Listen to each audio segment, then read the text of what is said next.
A very good morning, dear students. We are going to continue with our chapter number 3 of history that we have started in the previous week, that is the growth of colonial army and civilian administration. This chapter is divided into two sections. The first sections consist of, that is the administrative structure of East India Company in India, and your second section consists of the civil administration of the British Empire in India. Earlier we have studied about the section 1, that is the administrative structure of the East India Company. ये हम अपने पिछले topic में पढ़ चुके हैं, जिसमें हमने स्टडी किया था कि कंपनी के सर्वेंट्स की करप्शन को रोकने के लिए, मिस गवर्नमेंट को रोकने के लिए, उनकी डिसओबीडियंस को रोकने के लिए कंपनी ने बहुत सारे एक्ट्स पास किए थे, ब्रिटिश गवर्नमेंट ने बहुत सारे एक्ट्स पास किए थे। That is in 1773 British government ने रेगुलेटिंग एक्ट पास किया था। देन उसके बाद ब्रिटिश गवर्नमेंट ने 1784 में पिट्स इंडिया एक्ट पास किया था, और इसके कुछ ड्रॉबैक्स थे, जिन ड्रॉबैक्स को ख़त्म करने के लिए ब्रिटिश गवर्नमेंट ने time to time charter act 1813 में, 1833 में एंड 1853 में पास किए थे। Now we are going to move on section 2 of this chapter, that is civil administration. Section 1 के एंड तक हम ये स्टडी कर चुके थे कि British government now it has become the single political administrative unit in India. Somehow ये जो ब्रिटिश गवर्नमेंट एक सिंगल पॉलिटिकल एडमिनिस्ट्रेटिव यूनिट बन गई थी इंडिया में, इसका कहीं ना कहीं इंडियंस को बहुत ज़्यादा फ़ायदा था. It was a blessing for the Indians because now the Indians have only one political party. There was a political unity and the feeling of oneness and brotherhood. Now the British administration, British government, British empire has to be set up in India. उसको India में setup करने के लिए British empire was dependent on two three pillars, that is Indian civil services, army and police along with the judicial system. अपने British empire को फैलाने के लिए इंडिया में, अपने ब्रिटिश एम्पायर को स्मूथली चलाने के लिए, अपने एडमिनिस्ट्रेशन को स्मूथली चलाने के लिए जो आपका ब्रिटिश गवर्नमेंट का एडमिनिस्ट्रेशन था वो थ्री पिलर्स पर डिपेंड करता था. One was Indian civil services, second was the army, third with the police along with the judicial system. We are going to study all these pillars one by one. First we are going to study about the Indian civil services in India, how the civil services were introduced in India, what happened during Indian civil services. We are going to study in this chapter. Lord Cornwallis, you are going to study this name again and again and again in the coming chapters also. Lord Cornwallis was the first person who introduced the civil services in India. बहुत समय तक क्या होता था, अभी आपने civil services के बारे में सुना भी होगा. When we have to give the exam of UPSC, that is अगर आपको आईएएस बनना है, आईपीएस बनना है या एचसीएस क्लियर करना है, जुडिशरी सिस्टम में जाना है, आपको एंट्रेंस एग्जामिनेशन देना पड़ता है. But when the civil services were introduced in India, उस टाइम पर East India company was there, और ईस्ट इंडिया कंपनी के जो डायरेक्टर्स हैं वही यहाँ पर पर्सनस को नॉमिनेट करते थे. उस वक्त तक एंट्रेंस एग्जामिनेशन नहीं था. क्यों नहीं था? Because Indians were not offered any high post. Indians को कोई भी हाई पोस्ट नहीं दी जाती थी. इसके पीछे रीज़न क्या था? बिकॉज ब्रिटिश एडमिनिस्ट्रेशन को डर था कि अगर हम इंडियंस को हाई पोस्ट दे देंगे तो इंडियंस हमारे एडमिनिस्ट्रेशन को पूरी तरह से समझ लेंगे, और हो सकता है कि कल को वो हमारे अगेंस्ट रिबेल कर दें, क्रांति कर दें. इसलिए इंडियंस को ब्रिटिश एडमिनिस्ट्रेशन में हाई पोस्ट ऑफर नहीं की जाती थी. बट आफ्टर 1853 के बाद इसमें सिविल सर्विस एग्जामिनेशंस में एंट्रेंस एग्जामिनेशन स्टार्ट हो गया था. But again this entrance examination was held in England. So again it was very difficult for the Indians to go to England, and if somehow they managed to go to England, then it was very difficult for them to compete with the British boys there. So this, because civil जितने भी servants होते थे, they were generally efficient and hard working people, and this civil service examination was the backbone of British Empire in India. Satyendra Nath Tagore, Rabindranath Tagore के बारे में आपने पढ़ा ही है। Who is Rabindranath Tagore? जिन्होंने हमारा राष्ट्रीय गान नेशनल एंथम लिखा था, रविंद्रनाथ टैगोर ने। रविंद्रनाथ टैगोर के brother Satyendra Nath Tagore, he was the first person who introduced the civil service examination in, sorry, who cleared the civil service examinations in India. He was the first person. So this we have studied about the civil service examinations. Second pillar जो British empire की growth के लिए बहुत ज़्यादा ज़रूरी था, that was the army. Why the British empire needed army in India? British empire के 3 main purposes थे जिनके लिए उनको आर्मी की ज़रूरत थी। That is to defend the British empire, to extend its territories, and to put down Indian rebellions, internal rebellions.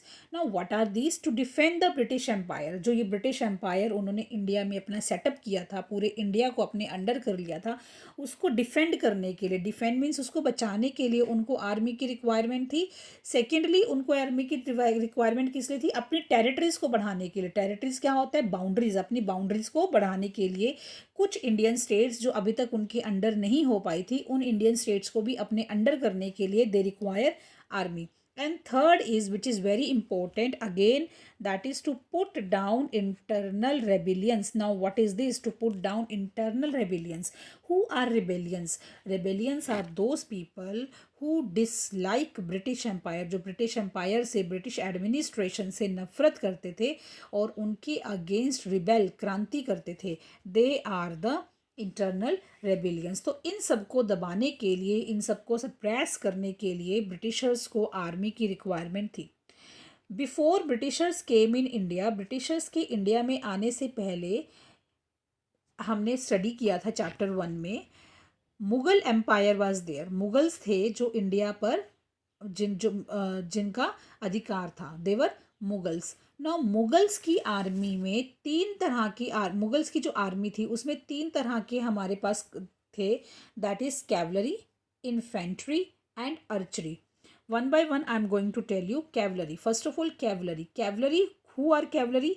Soldiers fighting on horses. वो soldiers जो हॉर्सेस पर चलते हैं, they are cavalries. Infantry, soldiers who fight on foot, जो पैदल चलते हैं उन सोल्जर्स को हम इन्फेंट्री कहते हैं। Archery, archery means the art of the skill of shooting with bow and arrow. Bow and arrow means तीर कमान, तीर कमान से जो सोल्जर्स लड़ते थे, that is archery.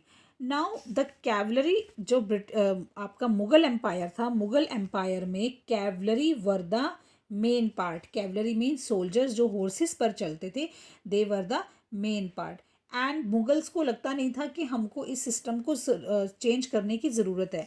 But when the Britishers came in India, Britishers को सी, अब उनको विद इन द इंडिया तो लड़ना नहीं था, उनको बाकी की जो कंट्रीज थी, like Burma was there, Afghanistan was there, Egypt was there, they have to go there also.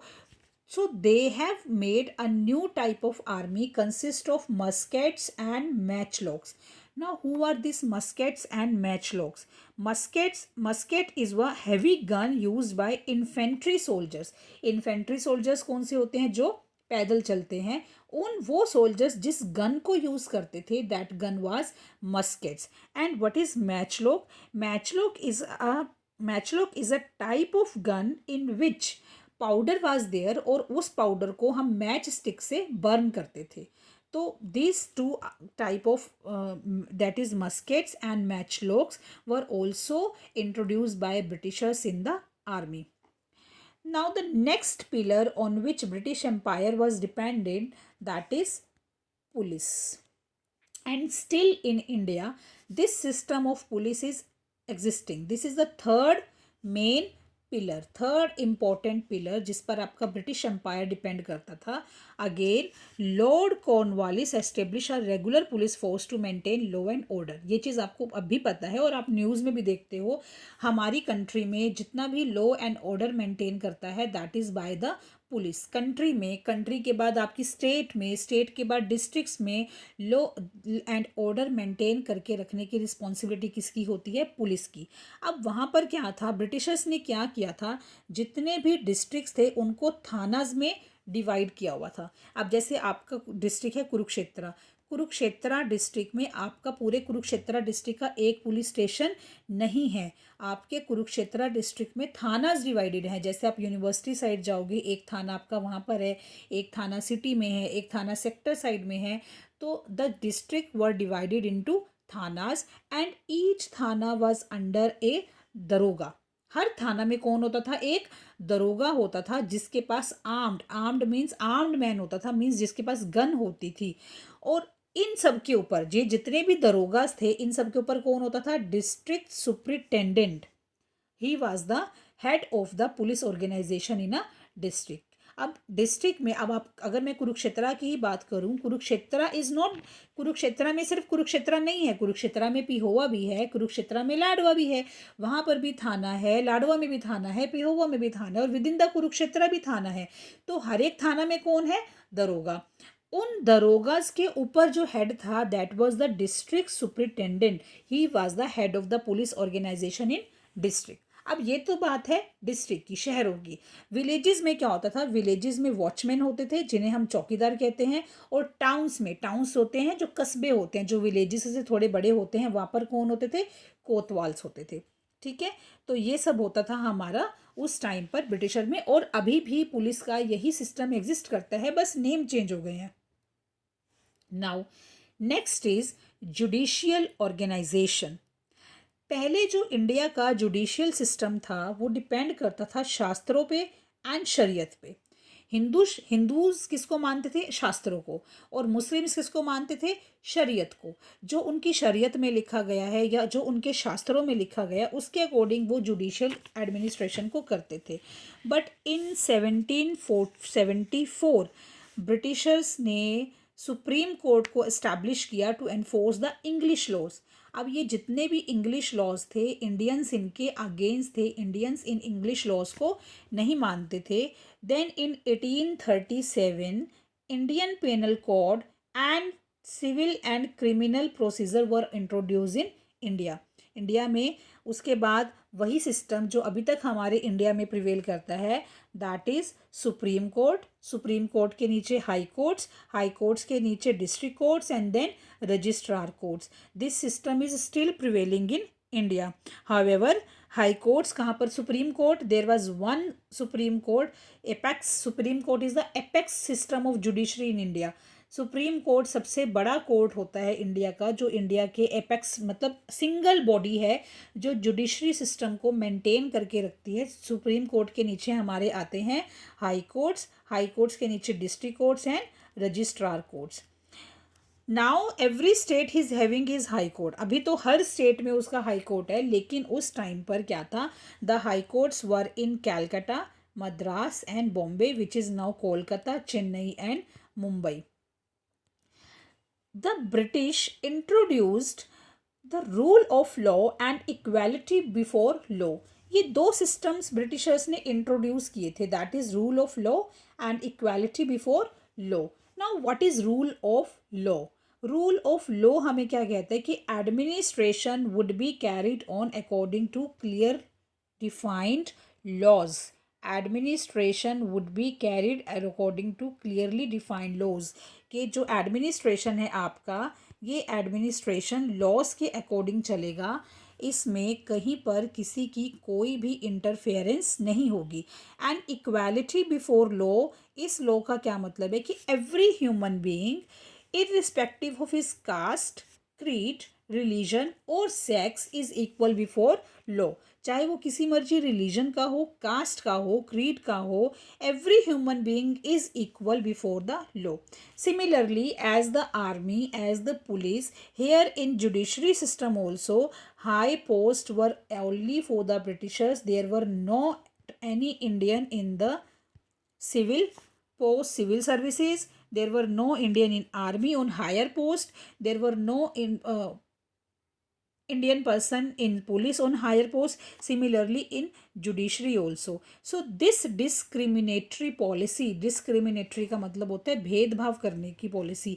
Britishers ने इंडियंस के साथ भेदभाव किया कि वो इंडियंस को छोटी छोटी जॉब्स देते थे, जैसे सिपाही की दे दी, और वहाँ पर भी उनकी जो सैलरी होती थी वो बहुत बहुत ज़्यादा कम दी जाती थी। तो इस तरह से ब्रिटिशर्स ने इंडियंस के साथ डिस्क्रिमिनेशन किया, और ये डिस्क्रिमिनेटरी पॉलिसी ब्रिटिशर्स की इतनी ज़्यादा एग्रीव्ड हो गई थी, इंडियंस इस पॉलिसी से इतने ज़्यादा तंग हो गए थे, एंड अल्टीमेटली ये सब इतना ज़्यादा हो गया था कि 1857 में Britishers were against India, and Indians were against the Britishers, and they started the revolt of 1857, which we are going to study later on in this chapter.